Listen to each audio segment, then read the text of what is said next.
Welcome to Boys in the Hood TV. Today we're going to be discussing a known shooter named DK from the Grape Street, Watts Crips. Now Diamond Jones, also known as DK, was born in Watts, California in 1984. DK grew up in the notorious Jordan Down housing projects. Now this housing project is known for drug dealing, murders, shootings, assaults, robberies, and is one of the most dangerous projects in all of LA. Now the Jordan Downs is occupied by the Grape Street Crips. Now Grape Street, which is predominantly an African-American street gang, has been in that projects since the 70s. But they also share that same area with another gang known as Southside Barrio Grape, which is mostly a Hispanic gang, but known to have black members. Now DK will grow up during the height of gangbanging in Watts, which was the 80s and 90s, being the most violent time. Now in this era, you were likely to get shot and killed, even if you were not a member of any gang. As a kid, DK would see the deadly war between the Grape Streets and the Bounty Hunter Bloods firsthand by living in the Jordan Down projects. Now Grape Street not only had beef with the Bounty Hunters, but they also beef with the PJ Watts Crips, the 10 Line Gangsters, East Coast, 99 Mafias, and other gangs. Now eventually, DK will get his put onto the hood, and by the 90s, he will be repping the Peter Roll Mafia clique. Now this clique is one of many Grape Street cliques that were extremely active in the streets.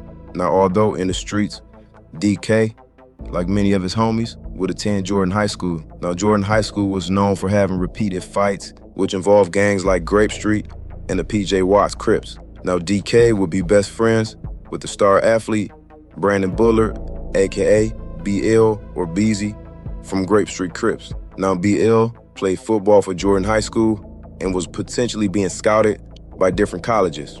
Now after high school, DK will be knee-deep in the streets. And by 2002, DK will be arrested on drug charges. He will be hit with a felony for being in possession of a controlled substance. But ultimately, he will take a plea deal and he will get his 18-month sentence suspended, and he will only have to serve 90 days in county and complete a drug program. Now by the mid-2000s, the war between the Grape Streets and the Bounty Hunters would heat up. On Christmas Eve, 2005, at around 8:30 p.m., as DK and his homies stood outside the Jordan Downs, members of the Bounty Hunter Bloods would slide through and start shooting. Now DK was nearly shot in his face during this attempt by the Bounty Hunters. Now after surviving this, DK was pissed off, so him and a couple homeboys from the Peter clique will get armed up and go looking for retaliation. Now at around 8:40 p.m., DK along with the Grape Street members would drive down 114th and Success Ave in the Nickerson Gardens. Now standing outside was a Bounty Hunter Blood named Demond Whiten, who was there to visit one of his homeboys. And that's when out of nowhere, DK and the Grape Street members would hop out with 2 AKs and start blitzing. They would let off 20 shots, hitting Whiten multiple times and immediately fleeing the scene. Now by the time officers arrived on scene, they would find Whiten laying on the ground unconscious. He would be transported to the hospital where he would survive his injuries, but he would be permanently paralyzed. Now the following day on Christmas, Grape Street would hit the Bounty Hunters once again. At around 8:40 a.m. in the morning, Wendell Swisher, a known Bounty Hunter Blood, was riding a scooter through the Nickerson Gardens, and that's when the Grape Street Crips would hop out yet again and open fire. Now Wendell Swisher would survive this shooting, but the Bounty Hunter Bloods would retaliate immediately. At around 9 a.m., DK's homie, Bullard, aka BL, would be standing outside on 103rd in the Jordan Down, when out of nowhere, members of the Bounty Hunters Blood pulled up, hopped out, and opened fire. Now Bullard would be struck in his face with gunfire. Now this would not be critical or fatal, so Bullard would survive his injuries. Now 2 days later, on December 27th, DK and his homies would strike back. Grape Street members would drive into the Nickerson Gardens projects.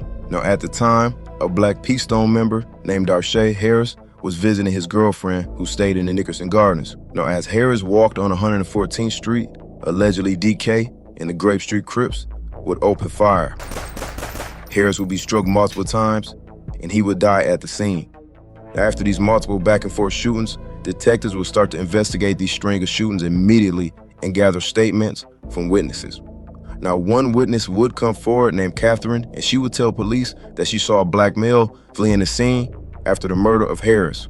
Now, she would identify DK in a photo lineup as one of the men that she seen fleeing. And on March 2006, police would arrest DK for the murder of Dar Harris. Now, while in custody, police would place DK in a cell with a member of Pyramida Flats named Hero. Now, DK would tell everything from start to finish, from the timeline of the shootings that took place from December 24th leading up into Christmas. Now, in this conversation, DK would place himself at one of the shootings, which included Demond Whiting, which he would brag about using 2 AKs at the time. Now, at his trial, DK would plead not guilty to both murder and attempted murder charges against him. Now, the prosecution will use DK's statements made during that jail cell recording against him. They would match the AKs he bragged about using during the shootings to the shell casings found at the crime scene. Now, the prosecution would introduce other weapons, which included a Ruger and a Glock, which ballistics showed matched the shell casings at the murder of Dar Harris on December 27th. Now, 3 witnesses would testify to seeing 2 black men fleeing the scene after Dar Harris was murdered. But out of those 3 witnesses, only one would pick DK out of a photo lineup, and that was Catherine. But she would admit that she never saw DK actually pull the trigger, only that she saw him running. Now, because of this being the only piece of evidence that they had, the state would fail to prove their case against DK, and the jury would not be able to reach a verdict on his charge. But the state was able to prove their case against DK with the attempted murder charge against him. Now, Demond Whiting would testify that he was in the Nickerson Gardens that day, and that the only thing that he could remember was hearing 15 to 20 shots. Then he blacked out and woke up in the hospital. He will go on to admit that he never saw any shooters. Now, even with this statement, the state had already convinced the jury. And by the end of the trial, Diamond Jones, aka DK, will be found guilty of attempted murder, and he will be sentenced to 40 years to life in prison. I would like to thank everybody for tapping in, and I'll see y'all next time.